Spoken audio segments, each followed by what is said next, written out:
Halo semuanya, jumpa lagi di channel kesayangan kita semua yang selalu membahas manhwa pengen cerita. Gimana kabar kalian nih? Mimin harap kalian semua baik-baik saja ya. Pada kesempatan kali ini, kita akan melanjutkan kembali alur cerita manhwa Sang Dewa Kultivasi Ganda episode ke-124. Dimana pada episode sebelumnya, Kim Mengdi yang saat ini sedang terluka parah dan tidak sadarkan diri, dia berada di sebuah gua di dekat rawa tidak berujung. Lalu Kim Mengdi pun akhirnya terbangun dan langsung berkultivasi untuk menyembuhkan semua luka dan pakaiannya pun menjadi seperti baru kembali. Di saat Kim Mengdi akan pergi keluar dari gua untuk mencari Chusyu dan yang lainnya, tiba-tiba Chusyu muncul di hadapan Kim Mengdi dan mengajaknya pergi dari sana. Kim Mengdi yang merasa ada yang aneh langsung menyadari kalau orang di hadapannya itu bukan Chusyu, karena Chusyu pasti akan menghina keadaannya terlebih dahulu, baru setelah itu Chusyu yang asli akan melakukan tindakan mesum kepadanya. Rupanya yang menyamar menjadi Chusyu adalah Dewa Naga Emas, dan sekarang Kim Mengdi sedang berada di istana miliknya. Sementara itu di benua utara, Chusyu membedah tubuh Tianu untuk mengetahui sumber kekuatannya, tapi Tianu itu hanyalah cangkang kosong tanpa organ dalam yang lainnya. Lalu Chusyu membedah organ yang mirip seperti lambung, sehingga aroma busuk pun langsung menyebar ke seluruh gua, dan Chusyu pun langsung berlari keluar dari dalam sana. Karena masih merasa belum puas, Chusyu meminta Jianu untuk menangkap Tianu satu lagi, karena Chusyu ingin mencoba teknik pembacaan jiwa dan mencoba menjadikan Tianu sebagai salah satu budak miliknya. Tapi sebelum Jianu berangkat, Dumu pun tiba di sana dengan membawa petunjuk yang baru, karena Dumu mengetahui dari warga lokal yang mengatakan ada seorang wanita yang merupakan orang luar dibawa pergi oleh cakar emas raksasa saat akan menjadi santapan para Tianu di dekat rawa tidak berujung. Sehingga Chusyu menyadari kalau sekarang Kim Mengdi berada di tangan Dewa Naga dan meminta Dumu untuk mengantarkannya ke sana. Setelah Dumu memberitahu kepada Chusyu kalau 5 dewa bintang kuno Taichi tidak boleh saling bertarung, karena sekarang Chusyu adalah penerus dewa alam liar sekaligus pemilik baru Pulau Dewata. Sementara itu di Istana Naga, terlihat Kim Mengdi yang sedang menyuapi Dewa Naga yang sedang menggunakan wujud manusianya. Tapi di saat Dewa Naga akan memakan makanan yang diberikan oleh Kim Mengdi, dia menyadari kalau ada seseorang yang mendekat ke istananya. Bagaimanakah kelanjutan ceritanya? Tanpa banyak berbasa-basi lagi, kita langsung saja menuju ke pembahasannya. Cerita berlanjut. Terlihat kaki seorang wanita yang datang untuk menghadap kepada Dewa Naga, dan Dewa Naga yang sedang duduk di atas singgasananya pun berkata kepadanya, "Katakan kepadaku, siapa orang yang datang kemari itu?" Wanita yang merupakan bawahan Dewa Naga itu langsung memperlihatkan sebuah token. Dia bilang, "Pemilik Pulau Dewata terpencil datang ke sini untuk menemui yang mulia. Dia menyerahkan token ini untuk diperlihatkan kepadamu sebagai tanda miliknya yang sah." Dewa Naga menjawab, "Begitu rupanya, berikan token itu kepadaku, biarkan aku melihatnya sendiri." Lalu Dewa Naga menggunakan kemampuannya dan token itu pun terbang ke arahnya. Dewa Naga bilang, "Menarik sekali, Pulau Dewata yang sunyi itu sekarang sudah memiliki pemilik yang baru. Aku penasaran seperti apa sosok orang itu, karena dia sampai datang jauh-jauh ke sini untuk menemuiku." Dewa Naga pun mengamati token itu dengan seksama dan kembali berkata, "Beritahu kepada utusan Pulau Dewata itu kalau pemilik barunya bisa datang untuk menemuiku kapan saja. Aku juga sedang merasa bosan karena aku sudah lupa kapan terakhir kalinya ada seseorang yang datang berkunjung kemari." Dewa Naga melanjutkan perkataannya, "Lagi pula aku juga penasaran dengan pemilik baru Pulau Dewata. Sekarang pergilah dan sampaikan pesanku kepadanya." Bawahannya pun langsung menunduk. Dia bilang, "Baiklah yang mulia, aku akan segera pergi ke sana untuk memberitahunya." Setelah bawahannya pergi dari sana, Dewa Naga menyuruh Kim Mengdi untuk berlutut di hadapannya, dan sambil mengangkat dagu Kim Mengdi, Dewa Naga bilang, "Xiao Mengdi, kau tunggulah di sini sebentar, karena ada tamu yang harus aku temui. Bukankah sebaiknya kau harus membuatku merasa bangga kepadamu? Bagaimana kalau kau menari untuk menghibur tamuku itu?" Tentu saja wajah Kim Mengdi terlihat sangat sedih setelah harga dirinya diinjak-injak oleh makhluk yang kuat seperti Dewa Naga. Dalam hati Kim Mengdi bilang, "Aku adalah orang suci agung yang berkuasa di Gunung Yunxia. Tapi ironisnya sekarang aku malah harus menari untuk menghibur orang lain." Melihat Kim Mengdi yang seperti tidak mau menuruti perkataannya, Dewa Naga kembali berkata, "Kenapa dengan wajahmu itu? Apakah kau tidak mau melakukannya? Apakah kau mau melihat aku melenyapkan kekasihmu itu, sehingga bayi di dalam kandunganmu akan terlahir tanpa memiliki seorang ayah?" Tentu saja Kim Mengdi tidak mau hal itu sampai terjadi. Dia bilang, "Bagaimana kau bisa terpikirkan tindakan yang sangat tidak tahu malu seperti itu? Apakah kau masih bisa menyebut dirimu sebagai seorang kultivator ranah kaisar semu?" Dewa Naga pun langsung berdiri dan sambil berjalan pergi dia bilang, "Omong kosong, sekarang bangunlah dan ikuti aku untuk bersiap-siap, karena para tamu itu akan segera datang." Kim Eng-di yang tidak bisa berbuat apa-apa hanya diam saja dan menuruti perkataan dari Dewa Naga kepadanya. Dewa Naga pun tersenyum sinis melihat wajah menyedihkan Kim Eng-di. Dia bilang, "Meng-di, sosok dan penampilanmu yang rupawan itu bahkan membuat seorang wanita sepertiku terpesona. Aku dengar kalau pemilik baru Pulau Dewata itu adalah seorang kultivator pria. Bagaimana kalau aku memberikanmu kepadanya sebagai hadiah?" Dengan penuh emosi, Kim Eng-di menjawab, "Sebelum hal itu terjadi, aku akan menghancurkan diriku sendiri dan pergi ke neraka. Meskipun kau adalah seorang kultivator ranah kaisar semu sekalipun, kau tidak akan bisa menghentikan seseorang yang sudah bertekad untuk meninggalkan dunia ini, kan?" Dewa Naga hanya tersenyum sinis mendengar ancaman dari Kim Eng-di. Dia bilang, "Oh, tatapan matamu itu membuatku merasa sangat ketakutan. Bagaimana kalau aku mengancammu akan melenyapkan kekasihmu itu jika kau tidak mau mengurungkan niatmu dan menuruti semua perkataan dariku?" Sementara itu di depan istana naga, terlihat Chushu disambut oleh manusia kura-kura. Dia bilang, "Penguasa Pulau Dewata yang terhormat, Yang Mulia Dewa Naga mengundangmu masuk ke dalam untuk mengobrol." Chushu menjawab, "Terima kasih banyak atas undangannya. Kalau begitu, aku permisi masuk ke dalam." Lalu Chushu berjalan untuk menemui Dewa Naga yang sudah menunggunya di aula istana dan kembali berkata, "Tempat ini terlihat sangat bagus dan pelayanannya juga sangat ramah. Sepertinya Dewa Naga adalah orang yang bijak dan memperlakukan semua bawahannya dengan baik." Manusia kura-kura itu langsung tersenyum setelah Chushu memuji majikannya, meskipun yang dikatakan oleh Chushu itu hanyalah sebuah omong kosong belaka.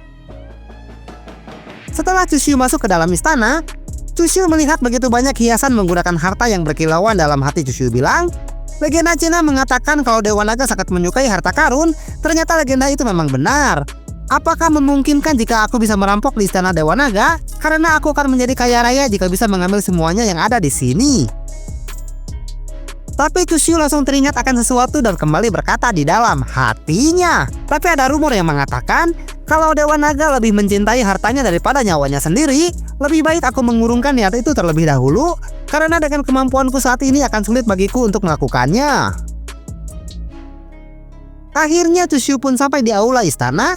Terlihat di sana Dewa Naga sudah menunggunya di atas singgasana, dan terlihat juga Kim Eng-di yang berdiri di samping Dewa Naga karena dia telah menjadi budaknya. Dewa Naga pun langsung tersenyum dan menyambut kedatangan Chushu. Dia bilang, "Selamat datang di istanaku, wahai pemilik baru Pulau Dewata." Sementara Kim Eng-di, dia terlihat sangat terkejut setelah mengetahui kalau pemilik baru Pulau Dewata itu ternyata adalah Chushu. Chushu pun langsung berjalan menghampiri mereka berdua tanpa mengatakan apa-apa, karena dia sedang berpura-pura tidak mengenal Kim Eng-di untuk memuluskan rencananya, agar Chushu bisa membawa Kim Eng-di pergi keluar dari sana dengan selamat. Setelah sampai di depan singgasana, Chushu langsung menunjukkan sopan santunnya kepada Dewa Naga sambil memberi hormat. Dia bilang, "Namaku adalah Chushu, aku adalah pemilik Pulau Dewata yang baru. Aku memberikan salam kepada Dewa Naga yang terhormat." Tentu saja Kim Eng-di semakin terkejut setelah Chushu mengatakannya sendiri, dan bisa langsung mengetahui kalau itu adalah Chushu yang asli karena sikap sombong yang tersirat di dalam senyumannya. Dengan mulut yang menganga, dalam hati Kim Eng-di bilang, "Murid pengkhianat, apa yang sebenarnya telah terjadi? Kenapa dia bisa menjadi pemilik baru dari Pulau Dewata yang ada di bintang kuno Taichi ini?" Kim Eng-di yang merasa penasaran karena dia berpikir Chushu tidak mungkin bisa melakukan hal itu, dia kembali berkata di dalam hatinya, apakah murid pengkhianat itu sedang menyamar sebagai pemilik baru Pulau Dewata? Dengan gayanya yang sangat berani namun juga gegabah, apalagi yang tidak bisa dia lakukan untuk menipu orang lain? Bahkan sekarang dia mengabaikanku seolah-olah dia tidak mengenaliku. Meskipun situasi di sana sangatlah berbahaya, tapi Kim Eng-di berusaha berkomunikasi dengan Chushu dengan berdaham kepadanya. Dalam hati dia bilang, murid pengkhianat ini benar-benar sudah gila. Apakah dia pikir kalau Dewa Naga akan bisa dibodohi semudah itu? Aku harus segera mengingatkannya, karena jika dia sampai ketahuan maka semuanya akan berakhir. Chushu pun langsung menoleh ke arah Kim Eng-di yang memberikan kode dengan berdaham kepadanya. Dalam hati Chushu bilang, "Masterku tersayang, apakah sekarang kau sedang mengkhawatirkanku? Tapi sekarang bukan saatnya kita untuk saling menyapa terlebih dahulu, karena itu hanya akan merusak rencanaku." Lalu Chushu melihat ke arah Dewa Naga dan kembali berkata di dalam hatinya, "Sekarang ada yang harus aku pikirkan terlebih dahulu. Karena Dewa Naga terus menatapku setelah aku memasuki aula istana, mungkinkah dia juga terpesona dengan ketampananku? Dan sekarang dia sedang tergila-gila karena jatuh cinta kepadaku pada pandangan pertama." Chushu yang merasa terlalu percaya diri itu langsung menghela napas. Dalam hati dia bilang, Sepertinya aku telah dikutuk oleh pesona ketampananku ini. Aku tidak tahu bagaimana caranya untuk melepaskan kutukan ini. Lalu Dewa Naga mempersilahkan Chushu untuk duduk. Dia bilang, pemilik baru Pulau Dewata, silakan duduk. Tidak usah bersikap sungkan seperti itu. Anggaplah tempat ini seperti rumahmu sendiri agar kau bisa merasa lebih nyaman. Chushu pun langsung duduk di bantalan dan juga meja yang sudah dipersiapkan untuknya. Dan Dewa Naga mengajukan sebuah pertanyaan kepada Chushu. Dia bilang, pemilik baru Pulau Dewata, siapa tadi namamu? Chushu menjawab, seperti yang tadi sudah kukatakan sebelumnya, namaku adalah Chushu. Dewa Naga kembali berkata, maafkan aku adalah orang yang gampang lupa dengan nama seseorang. Perkenalkan, namaku adalah Dewa Naga Longkuy. Karena dari dulu Pulau Dewata dan Rawa tidak berujung selalu memiliki hubungan baik, jadi aku mengizinkanmu untuk memanggil namaku.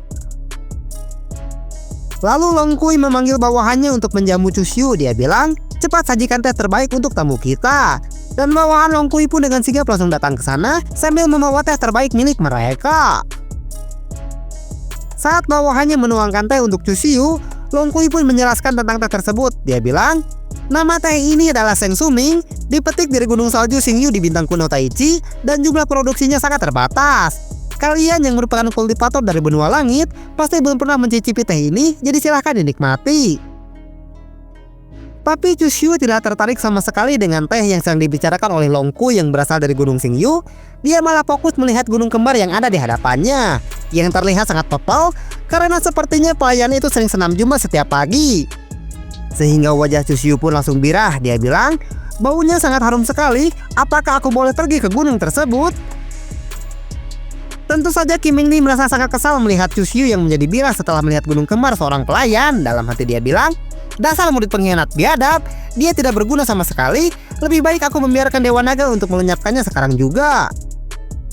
Melihat ekspresi wajah Kim Mingdi yang terlihat sangat cemburu, Longkuy pun langsung menyadarinya karena dia sebelumnya pernah menyamar menjadi Chushu dan berkata kepada Kim Mingdi menggunakan teknik telepati. Apakah dia adalah kekasihmu itu? Mingdi, kau benar-benar tidak memiliki perasaan. Apakah kau tega membiarkan anak kecil itu kehilangan nyawanya? Tentu saja Kim Mingdi langsung terkejut setelah Longkuy bisa menebak kalau Chushu adalah ayah dari bayi di dalam kandungannya.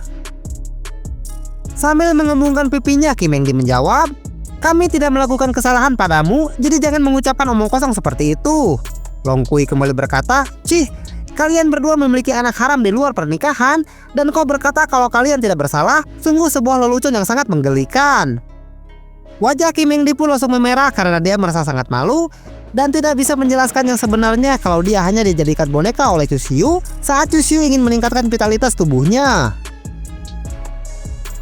Lalu Longkuy menatap Chushu yang sedang menikmati secangkir teh itu dengan tatapan yang tajam dan berkata di dalam hatinya, aneh sekali, mengapa aku bisa merasakan aura yang sangat familiar darinya? Siapa sebenarnya orang ini?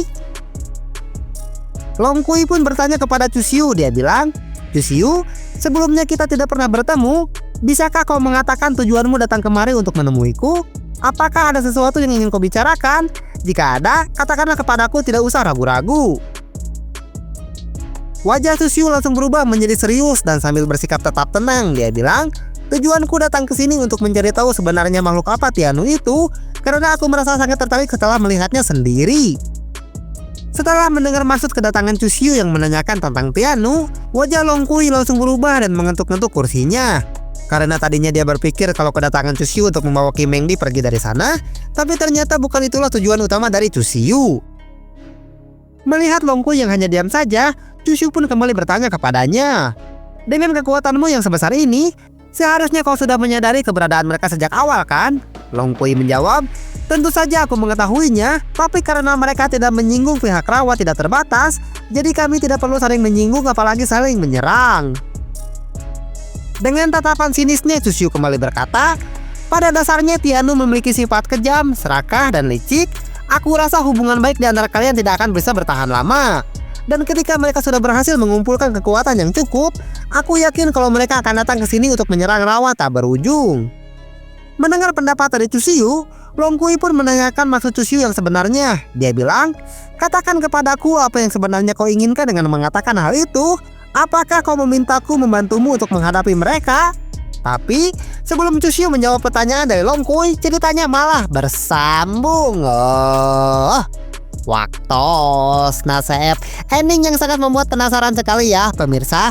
Tapi tenang naon, enggak tepang deh yang dewek di episode selanjutnya. Terima kasih banyak bagi yang telah menonton video ini dari awal sampai akhir. Terus dukung semua channel Jago Ngura agar kami bisa tetap berkarya di masa depan. Maju dan berjayalah terus Jago Ngura Trot Lovers. Trot deui.